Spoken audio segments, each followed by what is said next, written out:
Solo versus partnerships. A lot of people obviously start off as solo, but also there's people who feel like can't do it myself. I need that person. And a lot of people end up starting partnerships. I wish I would have had a partner when I first started. And it's so difficult to unwind when you're intertwined with somebody. You're not looking for somebody that's going to share your opinion. Solo on this side, partnerships on this side. Hey, Marty Elberg again, Fort Lauderdale, Florida, estate planning probate. I'm a solo, but what you said is what I see with a lot of people that I see starting off after either they break out of a big firm or they come from law school and they partner up with somebody. They take off twice as fast as I ever did, and any person that goes solo I've seen and talked to twice as fast as them as well. So I wish I would have had a partner when I first started. So that's why I'm over here voting for partnership. Patricia Rodriguez, family law, criminal, California, LA. But I am way too much of an A-type personality to have a partner. Like, there's just no way I want to share the control and the work ethic. And like someone else was saying, nobody's going to have the vision that you have for your practice. And what happens when you're a PI firm and you get in a settlement and everybody's getting their portion of the settlement and nobody wants to put in for retirement, or they're off playing golf while you're at the courthouse. And it's so difficult to unwind when you're intertwined with somebody. So I'm all for my own ownership, especially as a woman in the game. I think it matters. Hey everyone, Ryan Kadri again, plaintiff side labor and employment. I've been solo for my entire career, but I actually was in a co-counsel relationship, which about 90% of my cases, I was co-counseling with another lawyer. And what I've learned is almost always a divergence of opinion on almost everything, including case value, where your partner or co-counsel, whoever, might grossly undervalue a case, but you think the case is worth a lot more, and so you end up settling a case for, I don't know, $30,000, when in reality it could settle for $300,000. So these are all compounding realities, in addition to all the other stuff that comes with it. So for me, it's solo. Chinta and Fratangelo. I do patent litigation and business litigation out of New York. So I am voting for partnership because the kind of practice I'm in, these are big ticket items cannot be handled by one lawyer, and you need someone else to bounce off your ideas and your strategies. So for me, one person can't do anything, so 2 or 3 is better than 1.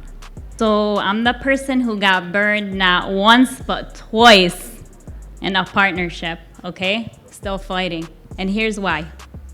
I am a true believer, we are true believers, that entrepreneurs change the world, okay? So you would assume that I would be on the solo side, right? But imagine a world where entrepreneurs come together under one unit that are like-minded to actually change the world. Like, do you know how much impact that could make? Put your finger in the ocean, right? The ripple effect is there and it's strong. Put 2, 3, 4, 5 together in unison and watch that ripple effect grow. So partnerships over solo all day. When you're looking at partnerships, you're not looking for somebody that's going to share your opinion. You're looking for someone that's going to share your values and challenge you and empower you in your space. So if you're looking for someone who's just going to mirror you all the time, mirroring goes only so far to help you understand yourself, but you want that person that's going to challenge you to become better. That's where partnership is going to give you more in the solo practice. I can do things on my own, Dunya can do things on her own. The decision to kind of come together, and then also with our third partner, is each person is extremely unique and can be on their own.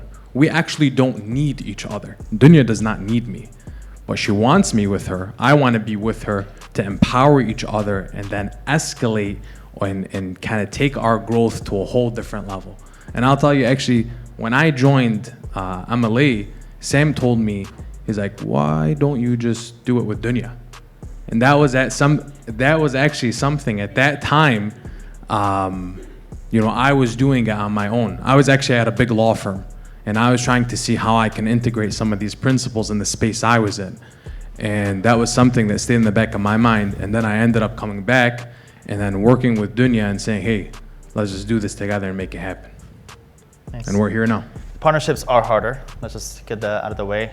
But if you are going to do partnerships, as Jalal, you said it so perfectly, is to have somebody who's very your yin yang, essentially. If you're both similar, you guys are going to rub elbows and there'll be some conflicts. I've seen very successful partnerships and I've also seen some that get broken up. And I think the really common denominator is people that stay in their own lane is one part, and the second part is there's a level of respect. So if there's a dynamic where you don't respect the person or whatever that is, that's going to be thrown off. I have some business ventures with Hamid and it works out really, really well because ultimately we stay in our lanes. The second part is we have high respect for each other. I treat him like my father, essentially. So high level of respect, I'm sure you guys can agree. So both work. Whatever it is, again, go all in on that, on whatever that works for you.